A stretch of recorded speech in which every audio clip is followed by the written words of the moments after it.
आणि आता पाहणार आहोत मुंबई शहर त्याचबरोबर उपनगरातील टॉप 9 बातम्या।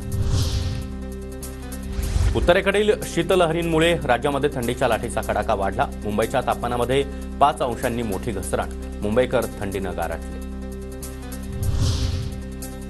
मुंबईमध्ये वायू प्रदूषण वाढण्यास सुरुवात। हवेच्या गुणवत्तेचा AQI तब्बल 317 वर। मुंबईकरांच्या प्रकृतीवर परिणाम होण्याचा धोका। मुंबई पालिकेच्या कचऱ्यावरील कराचा निर्णय आता लांबणीवर पडण्याची शक्यता। पालिका आयुक्तांसोबत झालेल्या बैठकीमध्ये कोणताही निर्णय नाही।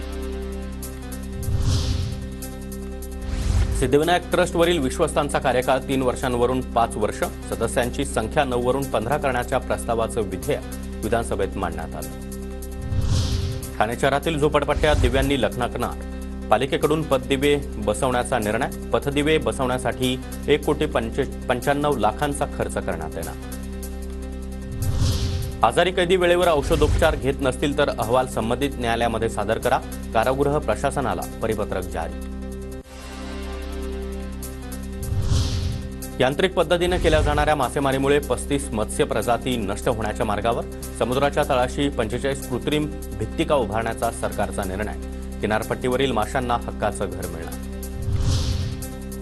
कुर्ल्यातील बेस्ट बसच्या अपघातानंतर मीरा भाईंदर परिवहन प्रशासन आता सतर्क। बस चालकांची तज्ञ संस्थेच्या मदतीनं परीक्षा घेण्याचा पालिकेचा निर्णय। बस चालकांची आरोग्य तसंच मानसिक तपासणी केली जाणार।